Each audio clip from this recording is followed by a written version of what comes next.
80 জন নিয়ে আছে।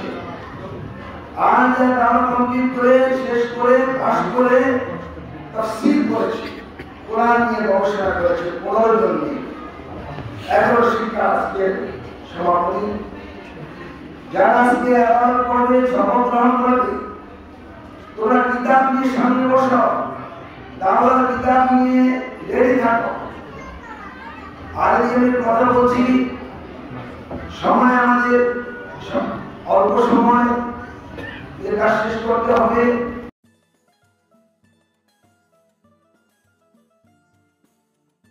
কথা বলবো হুজুরের অনুমতি সাপেক্ষে। উপস্থিত রয়েছেন আমার অত্যন্ত শ্রদ্ধাভাজন, আমি ইতিমধ্যে যার কর্মকাণ্ডে, যার ইসলাম প্রতিষ্ঠা করার লক্ষ্যে যিনি অনেক অবদান রেখে চলেছেন, তিনি আমাদের এই চাপ গ্রামের, আমি বলবো যে সারা বাংলাদেশে তিনি একজন অত্যন্ত উদীয়মান আলেম, মাওলানা সালাউদ্দিন সাহেব আরেকজন উপস্থিত হয়েছেন ইতিমধ্যেই, যিনি আমার অত্যন্ত শ্রদ্ধাভাজন ব্যক্তিত্ব, অত্যন্ত আহ্লাদের সাইফুল্লাহ অরুণ শ্রদ্ধাভাজন মুরগিয়ান, সাংবাদিক বন্ধুরা, মাদ্রাসার অভ্যন্তরে আমার মা বোনেরা ও আলেম ওলামা কেরামগণ, আজকে আসলে তাদের সম্পর্কে যারা বক্তব্য ইতিমধ্যে উপস্থাপন করেছেন, তাদের সম্পর্কে আমাদের মতো নানায় গুণাগার আপনাদের সম্মুখে কি হাতের কথা বলবেন, কি কথা বলার আছে। তারপরেও অত্যন্ত স্নেহাশীষ আমাদের চেয়ারম্যান ভাতিজা, উনি আপনাদের কাছে মাদ্রাসার উন্নতি করতে কিছু কথা বলেছেন, সাহায্য সহযোগিতার হাত বাড়িয়ে দেওয়ার জন্য বলেছেন।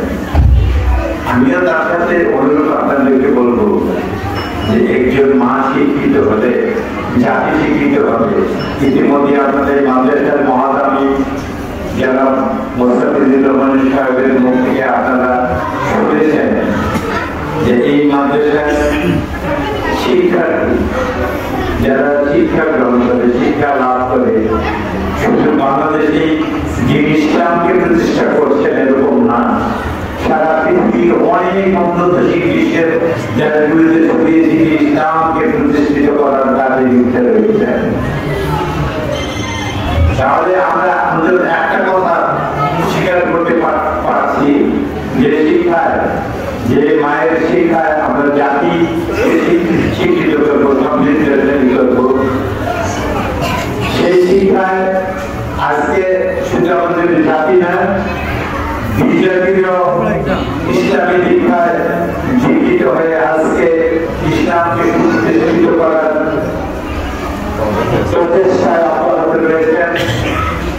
সেই লক্ষ্যে আমি বলবো বিশ্বমানের শিক্ষা ব্যবস্থা ইতিমধ্যেই কিন্তু বাংলাদেশে আমাদের সর্বভারতীয় মাওলানা মোহাম্মদ সালাউল কিন্তু শুরু করেছেন।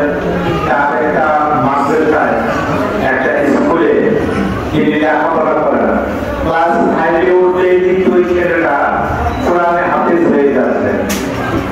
কোরআন হাফেজ হওয়ার পরে তার দৈনন্দিন জীবনে সাধারণ লেখাপড়া করে তিনি ডাক্তার, ইঞ্জিনিয়ার, সচিব,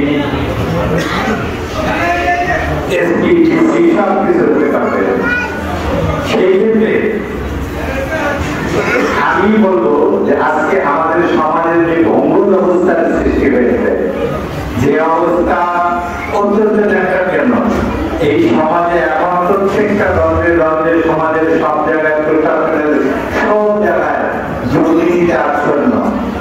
ইভেন কি বিগত দিনের রাজনৈতিক নেতৃত্ব দুর্নীতি থেকে বাদ যাননি। আপনারা এর মধ্যে শুনেছেন লক্ষ লক্ষ কোটি কোটি টাকা এদের থেকে পাচার করে বিদেশে নিয়ে গেছেন। আমি আপনাদের অনুরোধ করবো, আপনাদের প্রচেষ্টা, আপনাদের ব্যবস্থার মধ্যে দিয়ে যদি আমাদের আজকের প্রজন্মের শিশু সন্তান, ছেলে মেয়েরা, মা বোনেরা এই ধর্মীয় শিক্ষায় শিক্ষিত হয়ে আমাদের ধর্মীয় ইসলামকে প্রতিষ্ঠিত করে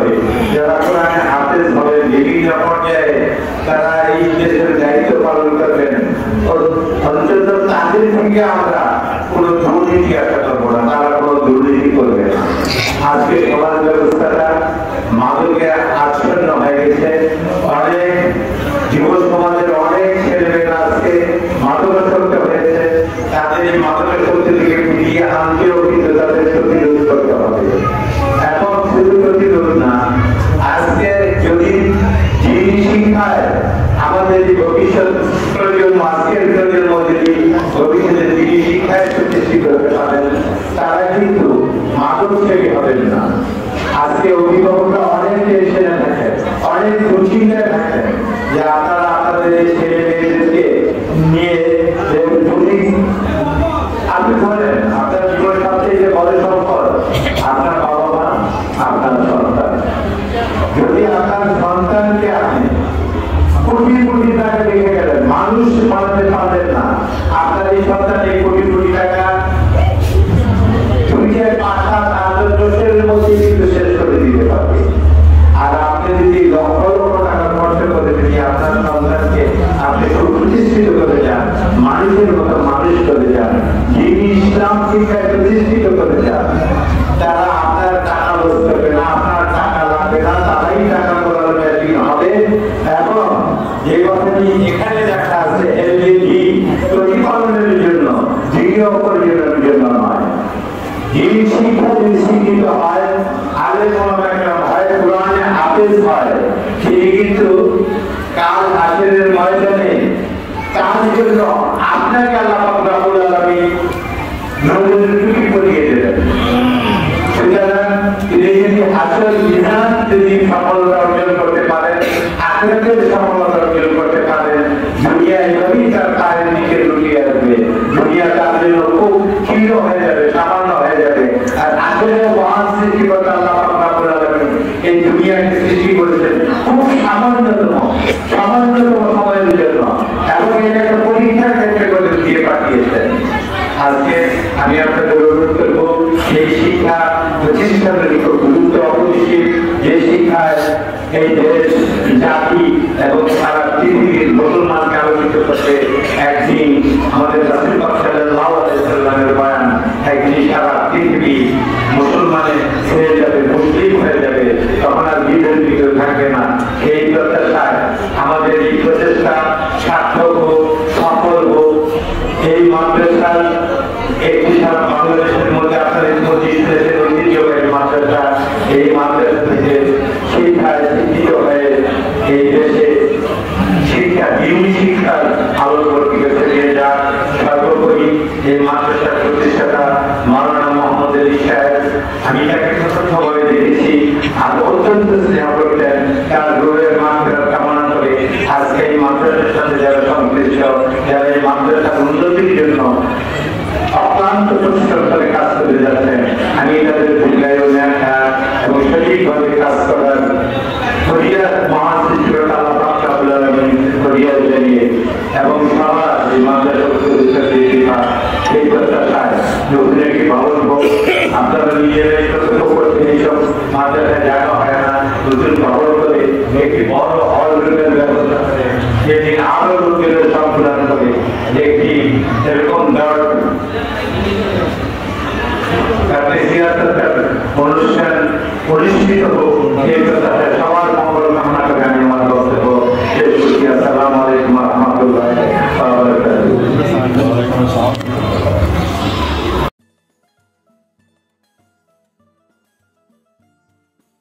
ধন্যবাদ যারা কথা বলেছেন। আমাদের মাঝে একজন সম্মানিত অতিথি, বিশেষ অতিথি উপস্থিত আছেন। প্রধান অতিথি পরে বরকতের মানুষ, সঙ্গীতের হজরতের নাম আমরা সবাই জানি। বড় মাদ্রাসা করেছেন, চৌধুরী হজরত মাদ্রাসা বহু মাদ্রাসা পরিচালনা করেন। তারই দিয়ে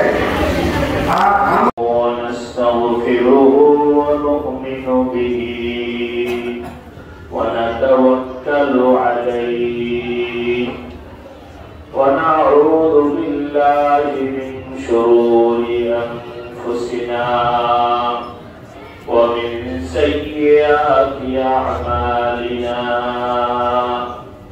من يهده الله فلا